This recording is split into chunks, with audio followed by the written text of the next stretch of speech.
여러분은 발전기라고 하면 이렇게 생긴 여러 이미지가 떠오를 것입니다.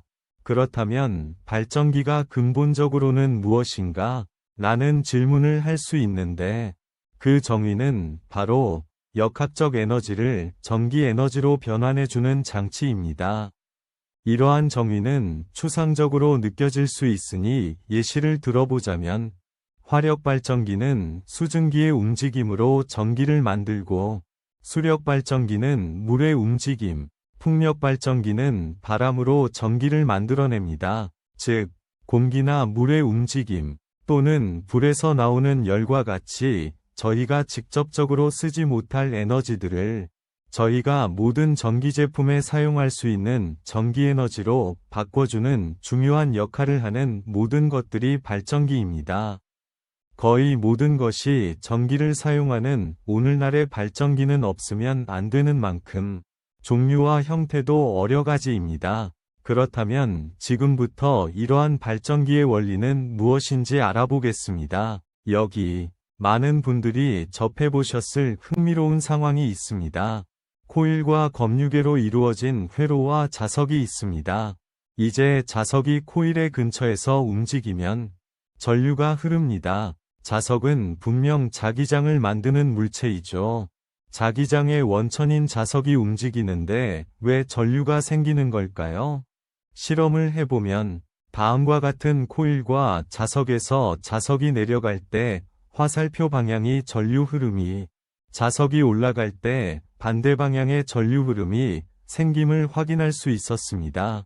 자, 어떤 전류가 흐를 수 있는 도선이 있습니다. 그리고 자석이 놓여 있습니다. 여기에서 자석이 움직이는 경우와 도선이 움직이는 경우를 실험해 보았습니다. 두 경우는 같은 속력, 반대 방향으로 움직였습니다. 이때 같은 양의 전류가 같은 방향으로 흐르게 됩니다. 왜 이런 현상이 나타나는 걸까요? 여기에서 패러데이 법칙을 배워보도록 하겠습니다. 패러데이의 법칙은 기전력이 자기 선 속의 시간에 따른 변화량의 음수를 취한 값입니다. 여기에 단어들이 모두 어려울 것이라고 생각되는데요. 쉽게 설명드리자면 기전력은 전류를 흐를 수 있도록 하는 힘으로 이해할 수 있습니다. 자기 선속은 다음 슬라이드에서 설명드리도록 하겠습니다. 우선 선속이라는 개념을 직관적으로 이해해야 하는데요. 어떤 면적을 통과하는 화살표의 양이라고 생각하면 이해가 쉽습니다. 자기력도 자기력선으로 나타내는데 그런 자기력선이 몇 개 통과하느냐 라고 생각하면 이해하기 좋습니다. 자기선속은 자속이라고도 합니다. 렌츠의 법칙은 유도 전류의 방향을 쉽게 알아낼 수 있도록 해주는 법칙인데요. 유도 전류의 방향은 항상 자기선 속 변화를 방해하는 방향입니다. 자, 이제 처음에 제시한 실험 결과들을 이해해 보도록 하겠습니다. 이해를 위해서는 중요한 배경 지식이 두 가지 요구됩니다. 우선 자석의 자기장이 다음과 같이 N극에서 나와서 S극으로 들어간다는 점입니다. 다음으로는 코일에 흐르는 전류가 만드는 자기장입니다. 다음과 같이 전류가 흐를 때 자기장은 위쪽 방향으로 생기게 됩니다. 반대 방향으로 전류가 흐르면 아래쪽 방향으로 생기겠죠? 이걸 외우기가 어렵다고 생각할 수 있는데 오른손으로 썸즈업 모양을 한 뒤에 내 손가락으로 전류가 흐르는 방향을 표시한 후 엄지손가락이 향하는 방향이 자기장의 방향입니다. 이제 자석이 아래로 내려가는 상황을 보겠습니다. 자기력선이 N극에서 나와 아래 방향으로 존재합니다. 이런 자석이 아래쪽으로 내려가게 되면 코일을 통과하는 자기선 속 자속은 아래 방향으로 증가하게 됩니다. 따라서 렌츠의 법칙에 따라 이를 방해하는 방향으로 전류가 흘러야 합니다. 위쪽 방향의 자속을, 위쪽 방향의 자기장을 만들어야 하죠. 따라서 코일의 그림과 같은 방향으로 전류가 흐르게 됩니다. 자석이 위로 움직이는 상황은 정확히 정반대의 변화가 일어날 것이고 전류도 반대로 흐르겠죠. 자, 다음으로 움직이는 자석과 움직이는 도선을 이해해 보도록 하겠습니다. 이 두 경우는 상대적인 운동이 동일합니다.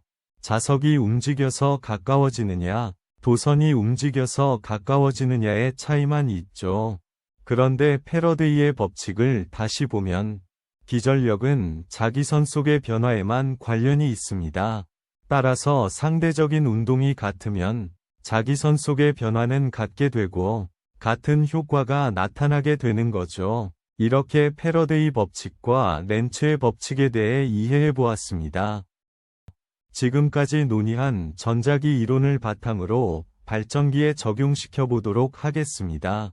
발전기의 원리는 패러데이 법칙의 좋은 적용입니다. 패러데이 원판은 아까 그 패러데이가 만든 발전기로 금속 원판과 자석만 있으면 꼬마 전구에 불을 켤 수도 있습니다. 패러데이 원판은 오른쪽 그림과 같은 구조를 가지고 있습니다. 원판에 균일한 자기장이 생기도록 연구 자석을 설치한 후에 금속 원판을 돌리게 되면 폐회로의 운동에 의해 자기선 속이 변하게 됩니다. 따라서 패러데이 법칙에 의해 전압이 발생하게 되어 발전기가 됩니다. 발전기에는 여러 종류가 있는데 패러데이 발전기는 에너지 낭비가 심하다는 단점이 있기 때문에 새로운 형태의 발전기가 필요합니다.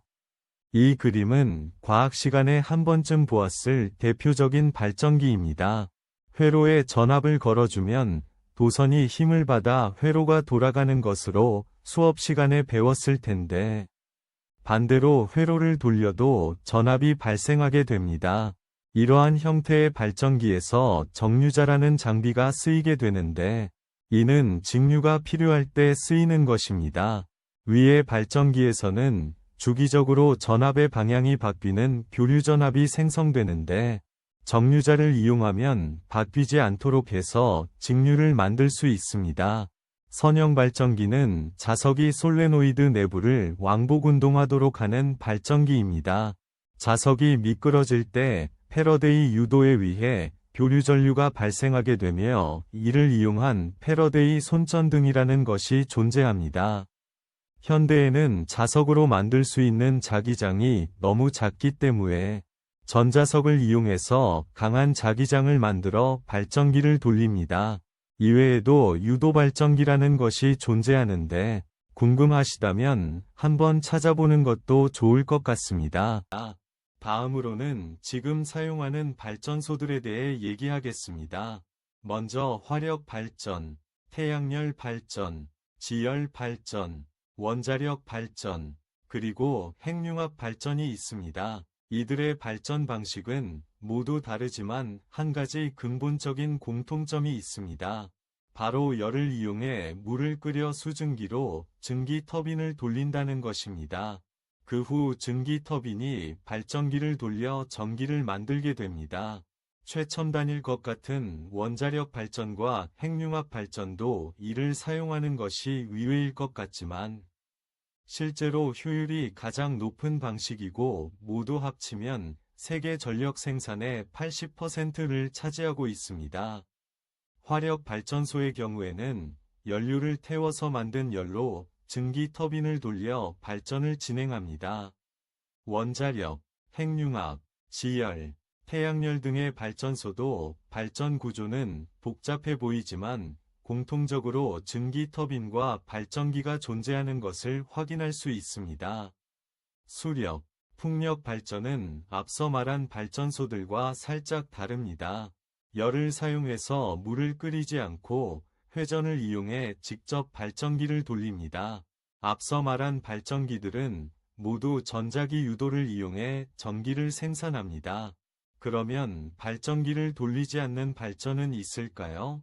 네, 여기에는 태양광 발전과 수소연료 전지가 존재합니다. 태양 전지의 경우에는 광전 효과를 이용한 반도체를 사용하고 수소연료 전지는 화학적 방법을 사용합니다.